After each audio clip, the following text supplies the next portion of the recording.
Welcome back everyone to this lecture discussion on the limit keyword. The limit command allows us to limit the number of rows returned for a query. It's useful for not wanting to return every single row in a table, but only view maybe the top few rows to get an idea of the table layout. Limit also becomes extremely useful in combination with the order by statement that we just learned about. Limit goes at the very bottom end of a query request and is the last command to be executed. Because essentially what the limit does is after you're done filtering with the where statement, ordering with order by and sorting, and any other sort of conditions or any filters you want to do on your query, the limit is just going to say, all right, how many rows do you want at the end of the day? So let's learn the basic syntax of limit through some examples. This should be pretty straightforward, and you should really be thinking about this in conjunction with order by in order to answer certain business questions. Let's jump over to pgadmin. Okay, here we are in pgadmin. Let's go ahead and explore this payment table again. First, what we could do is just select everything from the payment table. So I can say select everything from payment, and I get this variety of payment IDs, customer IDs, staff ID, rental ID, etc. And then I also get a payment date, which is a timestamp without a time zone, essentially just a day and then the hour, minute, and then second and milliseconds where this payment actually occurred. What we could do is order by this payment date in order to see either the oldest payments or the most recent payments. So what I can do is say select everything from payment and then say order by payment date. And if we run this on a timestamp, what's going to happen if we refresh this? Notice we get 2007-02-14. So this is in American formatting, meaning it's year, month, and then day. And if I want, I can either order this by default ascending to get 2007 to and then 14, or I could say descending, run this, and I see 2007-5-14, essentially 14th of May instead of 14th of February. So what this actually means is I can use order by in conjunction with limit to get the top n rows of something. So for example, I can answer the business question, what were the 10 most recent purchases in the payment table?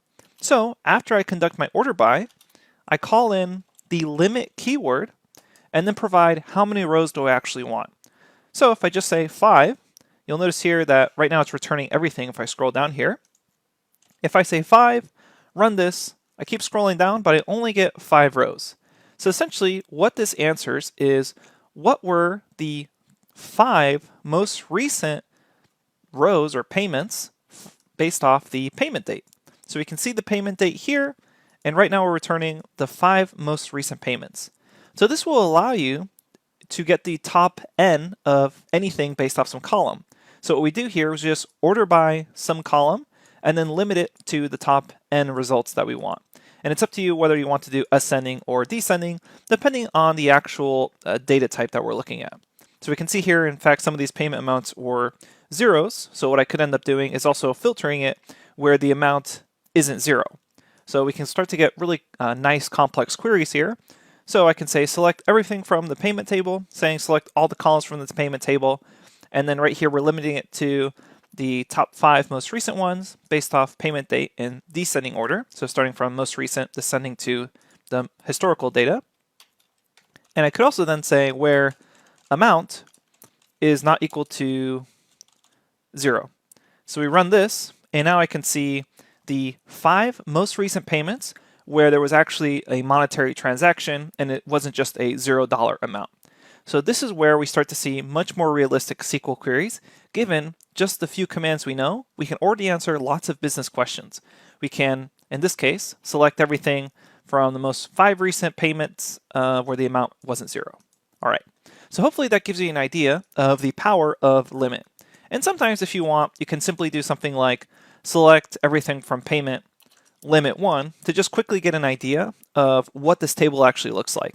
This would show you what data types there are, such as integers, small integers, timestamps, etc., and an example of what these actually look like.